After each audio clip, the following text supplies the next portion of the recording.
kuatkan hati. Negeri ini memanggilmu kawan. Belajar bergerak berbagi untuk negeri. Guru penggerak majukan pendidikan. Guru penggerak menghamba para murid. Kreatif rancang pembelajaran. Hargai potensi, tingkatkan prestasi. Lahirkan profil pelajar Pancasila. Belajar bergerak berbagi untuk negeri. Kita menjalin kolaborasi. Belajar bergerak berbagi untuk negeri. Demi bakti pada Ibu Pertiwi.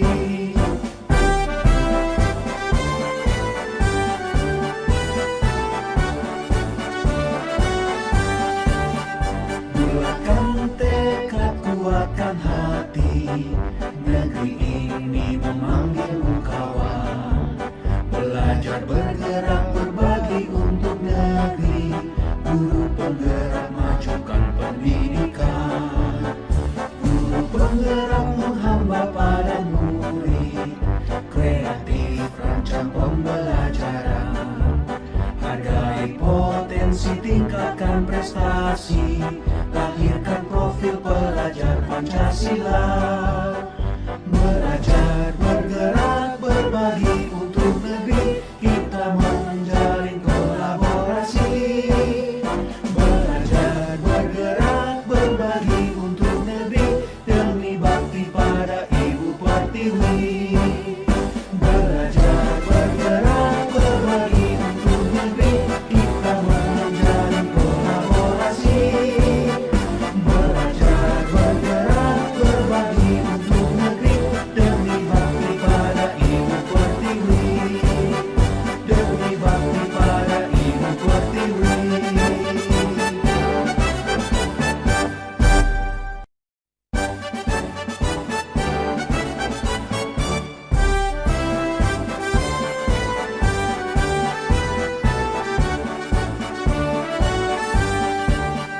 Bulatkan tekad, kuatkan hati. Negeri ini memanggilmu kawan. Belajar bergerak berbagi untuk negeri.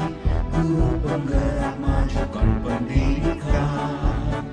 Guru penggerak menghamba para murid. Kreatif rancang pembelajaran. Hargai potensi, tingkatkan prestasi. Lahirkan profil pelajar Pancasila. Belajar bergerak berbagi untuk negeri. Kita menjalin kolaborasi. Belajar bergerak berbagi untuk negeri. Demi bakti pada Ibu Pertiwi.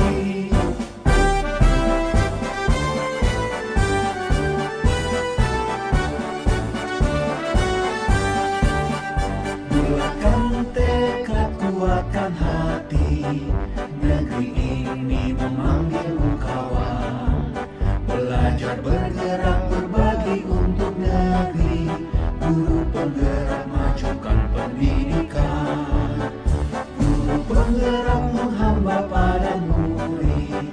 Kreatif rancang pembelajaran. Hargai potensi, tingkatkan prestasi.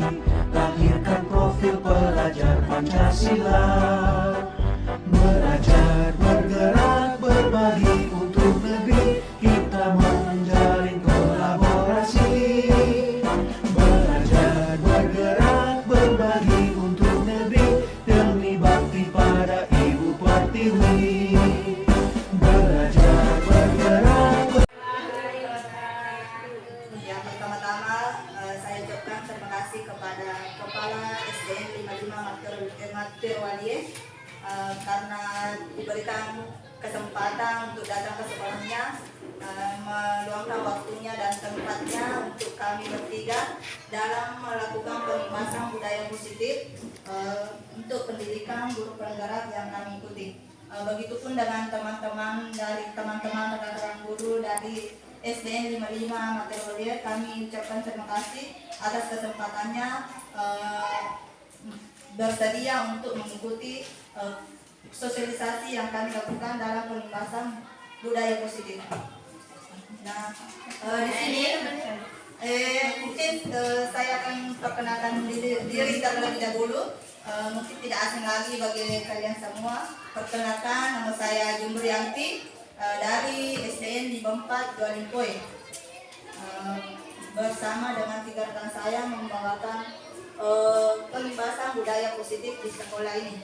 Terima kasih untuk materi yang akan saya bawakan, yaitu keyakinan kelas dan kebutuhan dasar manusia dan dunia berkualitas. Yang pertama materinya adalah keyakinan kelas. Mungkin kita baru mendengar apa itu keyakinan kelas ya. Baru kita dengar, karena begitupun dengan kami dari guru penggerak baru juga mengetahui adanya yang dimaksud dengan keyakinan kelas. Adapun pengertian dari keyakinan kelas adalah salah satu disiplin positif yang bisa kita terapkan dalam membangun budaya positif di sekolah.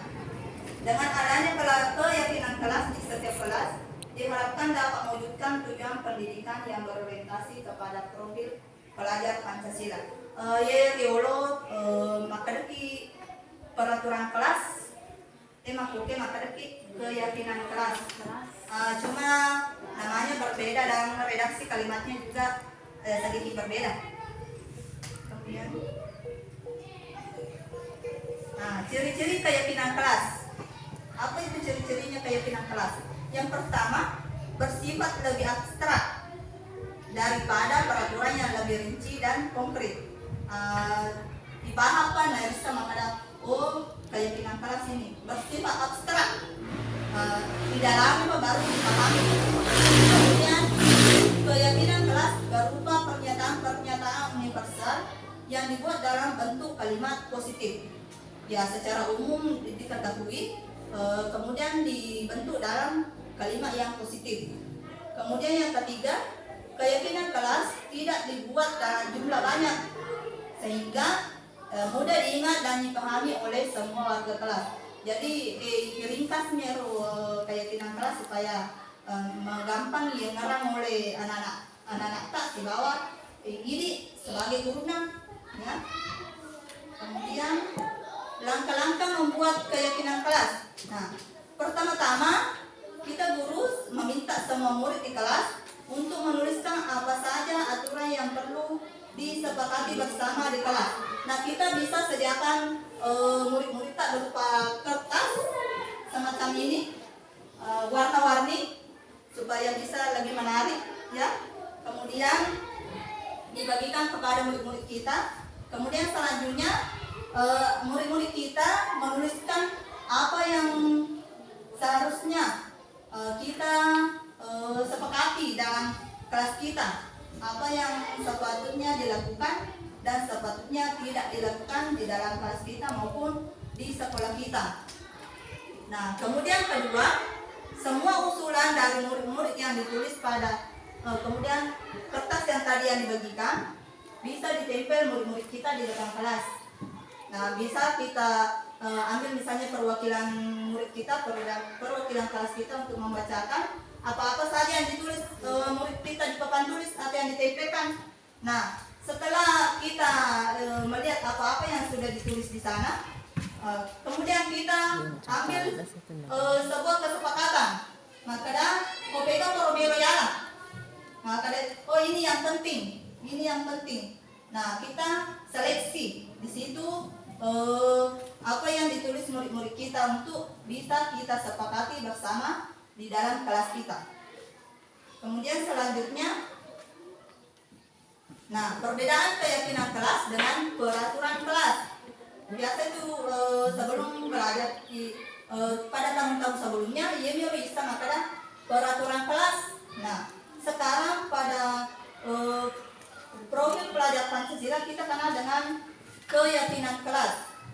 Keyakinan kelas bersifat lebih abstrak daripada peraturan yang lebih rinci dan konkret. Keyakinan kelas berupa pernyataan-pernyataan universal. Pernyataan keyakinan kelas senantiasa dibuat dalam bentuk positif. Jadi keyakinan kelas itu eh, memberikan motivasi kepada anak didik kita, murid kita untuk lebih ada nama tuh melo berbuat dari dalam dirinya, dia mau melakukan sesuatu yang disepakati itu. Dia nampak pada makin bukti peraturan harus harus ditaati. Bisa saja misalnya peraturan yang kita buat itu bisa saja dilanggar karena tidak ada keyakinan dari murid kita untuk melakukannya dari dalam diri sendiri. Ya, jadi itu perbedaannya. Itu peraturan yang dulu tuntut murid tak untuk melakukannya tidak boleh dilanggar. Sedangkan keyakinan kelas dari dalam diri anak-anak termotivasi untuk melakukan apa yang sudah disepakati bersama. Jadi makanya dibuat dalam kalimat-kalimat positif. Nah, apa fungsi keyakinan kelas? Jadi guru perlu membuat keyakinan kelas. Sebuah keyakinan yang dibuat bersama semua anggota kelas, yaitu guru dan murid.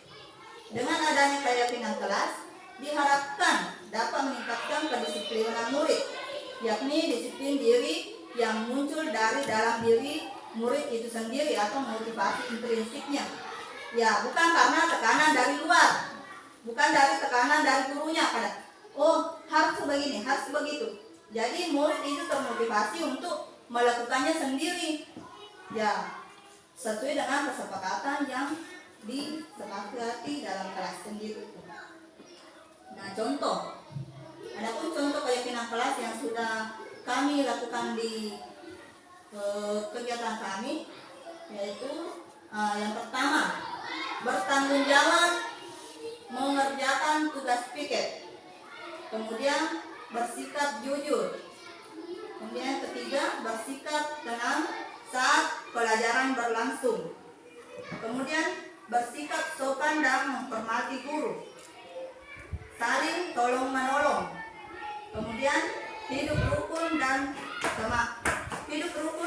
teman. Nah, biasa peraturan kelas kita yang dahulu biasa lebih menekankan kepada anak-anak harus dilakukan, harus, tidak boleh tidak, ya. Jadi aku pada ada keyakinan dari dalam untuk melakukannya. Nah, untuk keyakinan kelas cukup sampai di sana. Adapun pertanyaan, kami akan membuka sesi untuk sesi pertanyaan. Kemudian materi yang kedua, kebutuhan dasar manusia dan dunia berkualitas. Nah, kita sebagai manusia, bahkan makhluk hidup di dunia, pada dasarnya melakukan sesuatu untuk memenuhi kebutuhannya. Jadi kita makan karena dengan makan kita bisa bertahan hidup. Kita menonton film bersama keluarga karena butuh kesenangan. Kemudian kita belajar karena butuh menjadi terampil. Semua kebutuhan sebetulnya bermuara untuk melangsungkan hidup.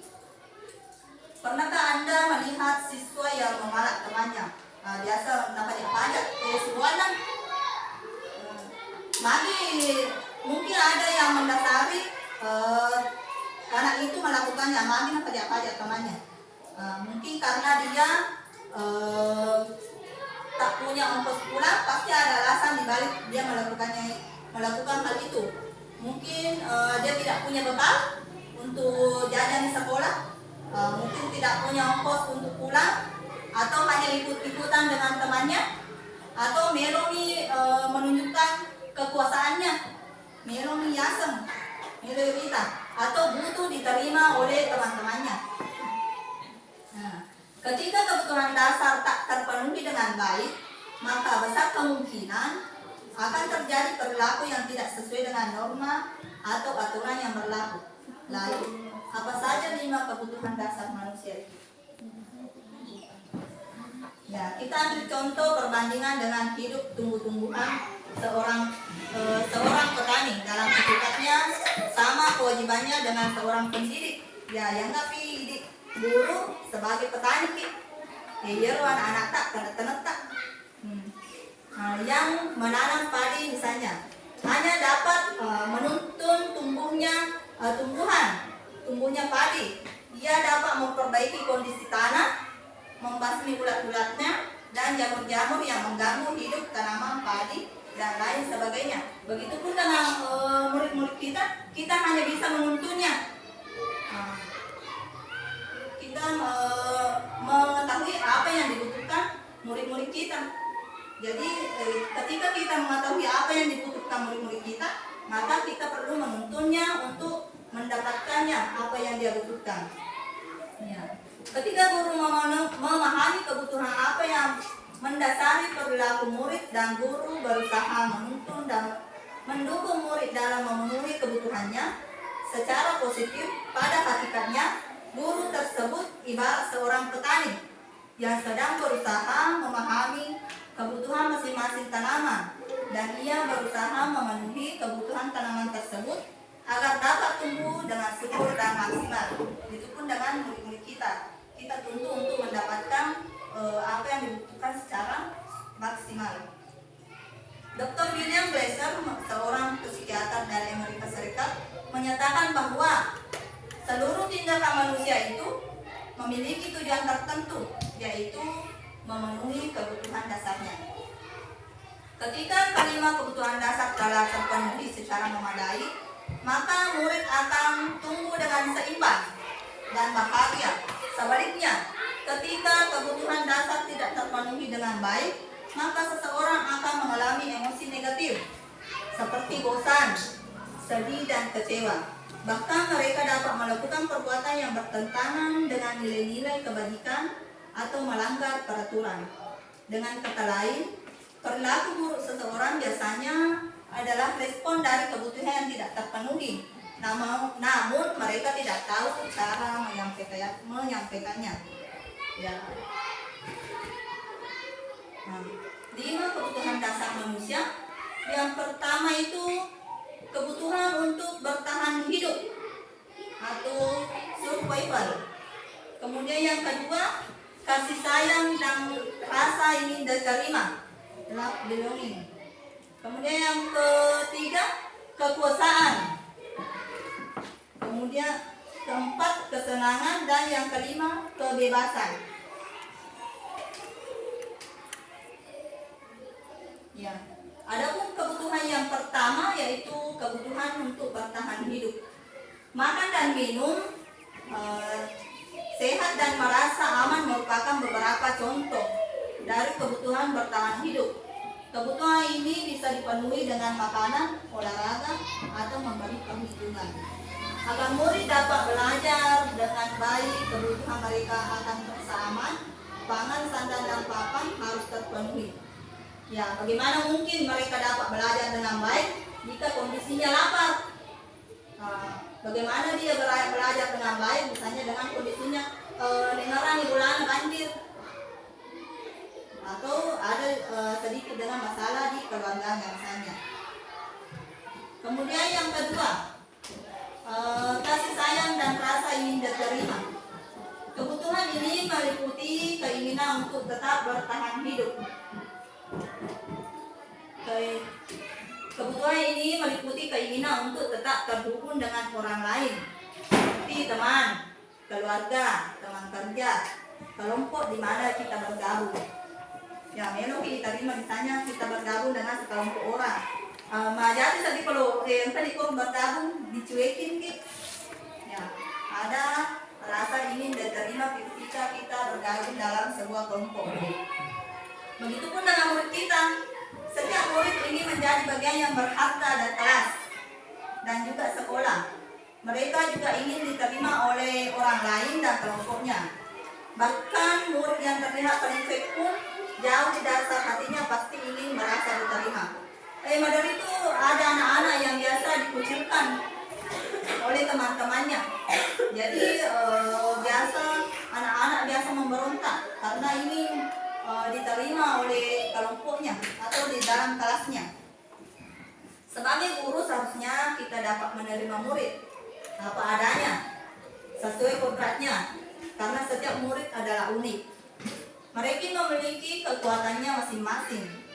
Sebagai guru seharusnya bisa menciptakan kesempatan untuk murid berkolaborasi dan memiliki kata emosi satu sama lain. Murid-murid yang memiliki kebutuhan yang besar untuk merasa diterima, biasanya mereka belajar karena mereka suka dengan gurunya dan mereka juga suka bekerja dalam kelompok. Jadi ketika mereka anak-anak murid kita merasa senang, maka dia akan merasa senang juga melakukan pekerjaannya. Begitu pun juga misalnya anak-anak yang dikucilkan, mereka biasa malas-malasan atau biasa misalnya yang dikucilkan biasa melo diperhatikan, biasa membuat kegaduhan atau biasa supaya dia diperhatikan. Itu namanya kebutuhan ingin diterima. Jadi sebagai guru kita harus mengerti kebutuhannya anak-anak kalau ini melo diterima. Dia melo iska akada memek kok, pilih memek kok.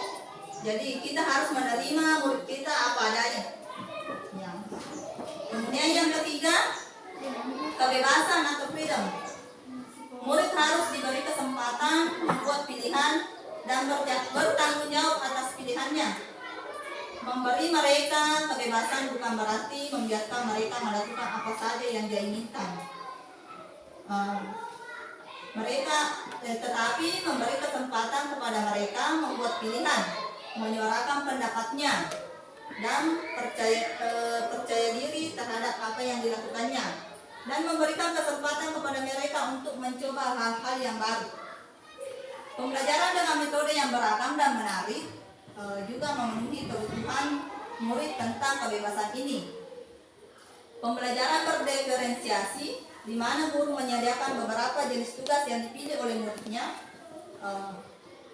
sesuai dengan minat mereka untuk mengembangkan murid jadi lebih mandiri dan memiliki motivasi internal. Karena kebutuhan akan kebebasan pada dasarnya adalah kebutuhan untuk mandiri, memiliki otonomi, memiliki pilihan dan mampu mengendalikan arah hidupnya sendiri. Jadi sebagai guru kita memberikan kebebasan kepada murid, bukan berarti bebaskan agan pigo, tapi kita sebagai guru menuntunnya untuk melakukan kebebasannya itu sesuai dengan apa yang dia minati, apa yang dia mau. Kita tuntun supaya dia bisa melakukan apa yang dia mau. Kemudian kebutuhan dasar yang keempat yaitu kesenangan atau fun. Belajar menghubungkan kebutuhan atas kesenangan dengan belajar. Sebagai guru jangan ragu-ragu untuk dengan sengaja memasukkan kegiatan yang menyenangkan dalam kelas. Murid dengan kebutuhan dasar kesenangan yang tinggi ingin menikmati apa yang mereka lakukan dengan konsentrasi tinggi dalam mengerjakannya. Jadi kalau senang ngatina murid-murid tak guru pasti najamai magati selesai. Begitupun misalnya membosankan tiba-tiba sama Pak Guru, pasti ya murid-murid tak malas-malasan juga mengerjakan apa yang kita sampaikan, atau dia natiangi jami mana. Jadi kita sebagai guru harus menciptakan suasana yang menarik, membuat anak didik kita merasa senang dalam mengikuti pelajaran. Kebutuhan dasar yang kelima yaitu penguasaan atau power. Setiap murid memiliki kebutuhan untuk merasa kompeten, menjadi terampil, diakui pencapaian dan keterampilannya, didengarkan, bisa membuat dampak dan pengaruh, dan memiliki rasa harga diri. Mereka sebaiknya diberi kesempatan untuk membuat kesepakatan keputusan tentang hal-hal penting dalam hidupnya dan tidak merasa dikontrol oleh sistem atau kita sebagai gurunya. Murid yang memiliki kebutuhan dasar penguasaan yang tinggi biasanya selalu ingin menjadi pemimpin. Mereka juga suka mengamati sebelum mencoba hal baru. Mereka juga perfeksionis dan merasa kecewa jika melakukan kesalahan. Jadi sebagai kesimpulan, kebutuhan dasar manusia itu yang ada 5 itu, misalnya ada salah satunya tidak terpenuhi, maka bisa saja terjadi pelanggaran terhadap aturan-aturan yang sudah disepakati. Misalnya dalam keyakinan kelas kita, ada yang murid misalnya melanggar. Kita telusuri dulu kenapa murid kita itu bisa melanggar. Kenapa dia tidak meyakini keyakinan kelas kita yang sudah disepakati. Jadi kita sebagai gurunya pasti harus mengetahuinya, oh kebutuhan dasar ini yang tidak dipenuhi. Kebutuhan dasar ini yang materi selanjutnya yaitu segitiga restitusi. Ketika setelah melakukan keyakinan kelas, namun keyakinan kelas tetap tidak dilakukan secara maksimal, maka ada materi selanjutnya yaitu segitiga restitusi yang kemudian dilanjutkan oleh rekan kami atau saudara kami, Ibu Ati Irmawati. Sekian dari saya. Wabillahi taufiq wal hidayah. Wassalamualaikum warahmatullahi wabarakatuh.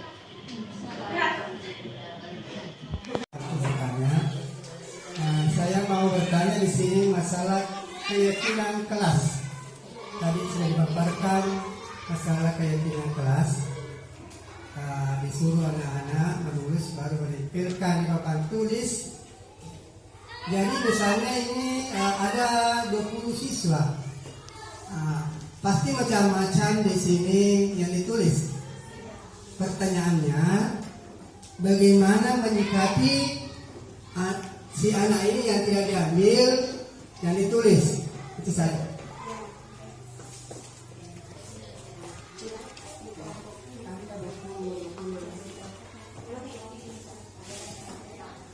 Ya, terima kasih atas pertanyaan yang disampaikan oleh Bapak Kepala Sekolah tentang keyakinan kelas bahwa magani ko mega siswata.